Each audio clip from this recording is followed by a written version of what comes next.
les conferències de Rio+20, 193 països membres de l'ONU i representants de la societat civil van acordar un conjunt d'objectius per a aconseguir el desenvolupament sostenible.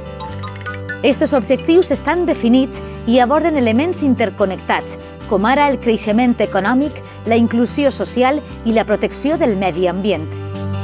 No obstant això, el paradigma actual atenta contra el creixement sostenible, una justa redistribució de la riquesa i els recursos del planeta. En esta situació, els objectius de desenvolupament sostenible corren el risc de quedar només en bones intencions. Per a la consecució d'aquests objectius és fonamental un canvi de paradigma i l'ús d'eines holístiques. I és així on l'economia del bé comú té molt que aportar. L'economia del bé comú representa un nou paradigma amb eines concretes, com el producte del bé comú i el balanç del bé comú, principals mesuradors de l'èxit d'aquells objectius. Així, l'economia del bé comú és un model alternatiu al model capitalista i a l'economia planificada. Supera el vell debat capitalisme contra comunisme.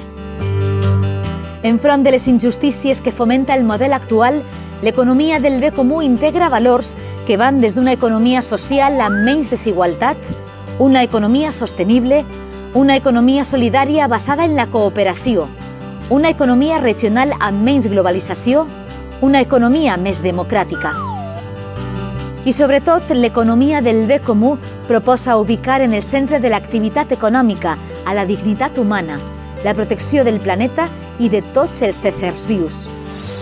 Per això, l'economia del bé comú combina tots aquests valors davall el terme bé comú i intenta resoldre contradiccions del sistema actual. Una d'aquestes contradiccions és la diferència entre els valors que regeixen als mercats capitalistes i els que regeixen les relacions interpersonals.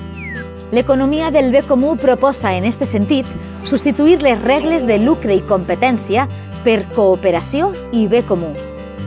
Una altra contradicció a què atén l'economia del bé comú passa per com es mesura l'èxit en el món neoliberal, per mitjà del balanç financer i del PIB. En tots dos casos, s'utilitzen indicadors monetaris on l'objectiu són els diners, i els diners han de ser un mitjà, no la finalitat última de l'activitat econòmica. La raó és simple. Esta consisteix essencialment en la distribució dels recursos per a la satisfacció de les necessitats. Així que l'economia del bé comú planteja que l'objectiu de l'economia ha de ser el bé comú i que això es mesure per mitjà d'indicadors com ara el producte del bé comú i el balanç del bé comú.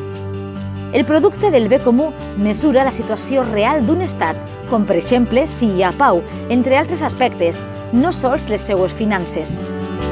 Mentre que el balanç del bé comú mesura l'aplicació dels valors constitucionals en l'activitat de les empreses, institucions i organitzacions, la dignitat humana, la solidaritat, la justícia, la sostenibilitat i la democràcia.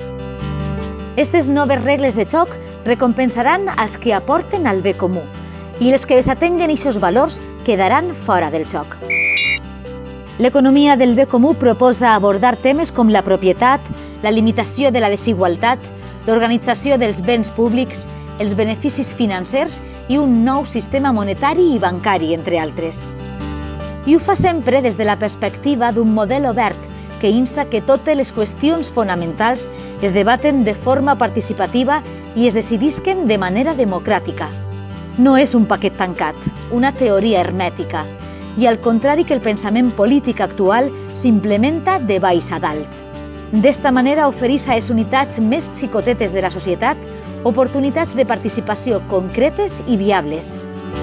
L'objectiu és clar, crear una nova societat i una nova economia perfectament alineades amb els objectius de desenvolupament sostenible. És el moment de treballar i decidir sobre el nostre futur.